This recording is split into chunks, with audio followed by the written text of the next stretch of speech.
because they're now going to be part of the cultural quarter of that, with this development.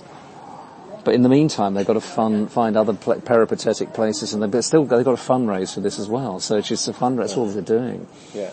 And that's all Margot said she was doing down at South London Gallery, that building they got. I don't know why they took that on, because, just because somebody wants to give you a building, doesn't mean you've got to...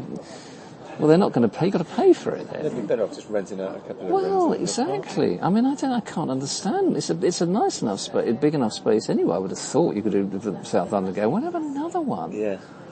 Then you've got to spend then about fundraise for it. Okay, so whoever it was, Rakib Shaw, who gave them the building, and then it's like, but...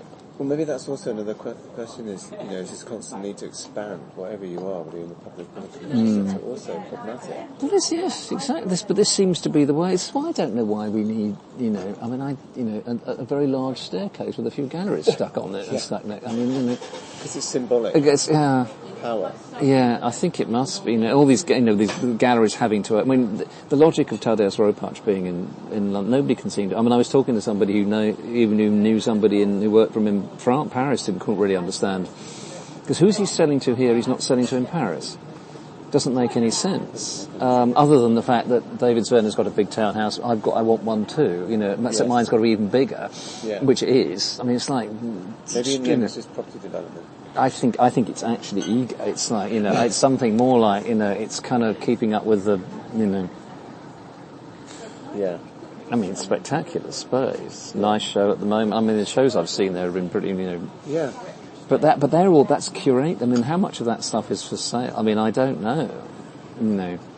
It's like some of these big Gagosian Picasso shows where, like, and I've seen shows in Zwerner in New York when it's basically nothing's for sale. There's an Blinky Palermo show, nothing for sale. A whole load of, Richard Serra, including museum loans, one work for sale. But isn't that the perfect way of your organisation accruing even more impact by this kind of denegation of the need to sell? There was an extraordinary collection at Hauser and Werther put on in New York. This guy, whose name I can't... Sergio Perlstein, I think. An amazing collection on all 4 floors of the old Deer building in New York, where Hauser and Werther are in New York. An amazing collection. God, not, supposedly none of it's for sale, but I mean, it's.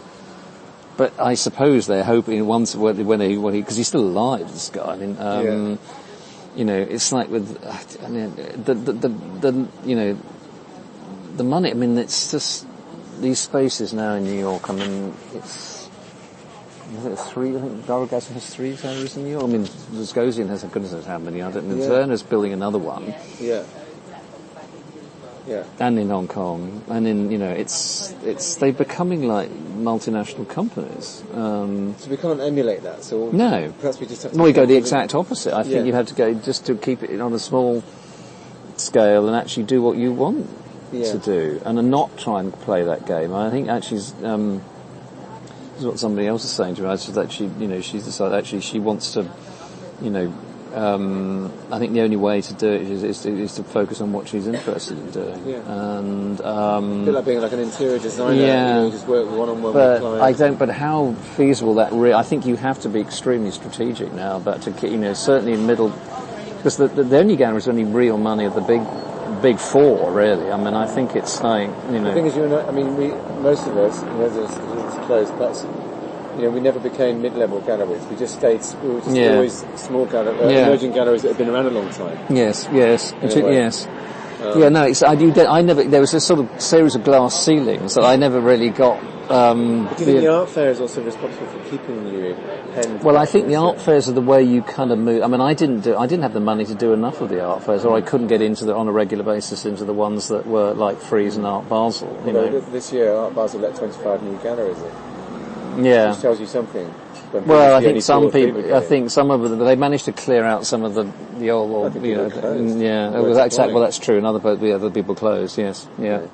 And do you think that with people like with the sort of small emerging gallery market, do you think that representation is necessary, or do you think maybe you do what you're doing, work with just 1 or 2 artists? Well, I think that makes more sense to me. But what does representation mean anyway these days? And artists move up, seem certainly at the top, much more fluent in terms of yeah, exactly. I think part of that's the danger of. Well, that's going back to this. Who's going to nurture emerging artists? Because in fact, the only people who really afford to are the big galleries, and whether they're prepared to do it or not. But also, artists take a fair amount of nurturing, and then as soon as they can spare some money, off they drop. Yeah. And not all artists are arseholes. That was going to be a chapter of my PhD.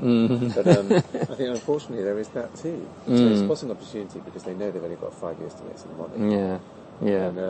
And woe betide, Yeah, but then your career could be over by the age of 28. I mean, that's, because unless you, and then you wait for another, well, you can then wait 50 years, and more than that sometimes, and then get reassessed at the age of 75 or something. Or continually get reassessed every 30 years. I mean, reassessed every 30 years. That may be the way to do it, yes. But, yes, but I think that's, yes, there's much more of the showing of estates now, or the going through 50s, 60s exhibition catalogues from people who haven't, and then trying to find one who's got a whole studio full of work that hasn't been, buried somewhere. Yes, buried somewhere, and then you can, then get rediscovered, hopefully before you're dead. But that's what because they can, this is what these big galleries can do. They can promise the estate, museum shows, publications, research, the whole lot, cataloguing, exactly. Small galleries can't do that. So if there was something somebody knowing what you've known now, if you were starting out, what advice would you have liked to have been given?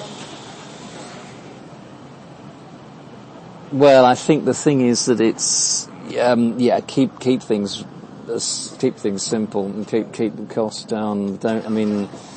I think the temptation is if you get a certain amount of success as a gallery early on is to try and, compete with a bigger, so have a bigger space, say it's in London, central London space, do that, or try and get another space somewhere else maybe, but that's gonna, you can see the problem is if that goes wrong, you could end up, in trouble. So how do you operate then by not being influenced by kinds of accrued value that other people ascribe to taking part in certain things, by maintaining that absolute focus, that you don't predicate your sort of future really on other people having a sense of assurance? I don't know. I think it's really, really difficult. I don't think it's. I think the way that I don't know whether it's going to change. But the way the art market, it's all about becoming a brand, it seems to me now, so that if that's what the collectors buy, in business you need to find a product that somebody's going to buy. So if that means basically creating a brand for X artists, is it a gallery brand or is it it's an artist brand. Yeah. And the gallery, but it's both. But I think the art within the gallery thing, you have almost as if what's that? Have a. Is it on Instagram? You have these kind of hashtags for names that you can. Apparently, people aren't using hashtags anymore. Oh really? I don't know. I'm not even. Oh right, okay. So I think it will change again. Oh right, okay. Just for you that your cat calls up. Yes, well, I literally have only just set up an Instagram account 2 days ago, which I haven't used yet because I still got to. It's for this space, but I'm never. They all came in after I close the gallery anyway. I did, and one thing, that's a change. I think that artists are now using that a bit more. It has perhaps enabled artists to operate in a way that without a gallery that they couldn't do before, because the galleries, but still, the top end is still all the access to works by the name artists. You can't just buy a Christopher Wool on Instagram, So the galleries at the top still control in the way that they did control the market, Do you think this is more sort of formal question? Do you think a lack of transparency in the art world has contributed to the demise in the emerging and middle market because there's been lack of trust about price setting and things like that? The people who might, I don't know, is the answer. Take the YBAs, that they all went to auction not so long ago and then realised they made money. People have suddenly gotten onto the fact they might spend 15,000 on something, but actually it's kind of worthless. Even, Yeah, I think that, yes. Well, that's always, I think there is there's a lot of myths. I mean, I think that people actually think that it's a pretty good investment to buy a name, you know, if it's something, you know, but actually it's not. It's not a very liquid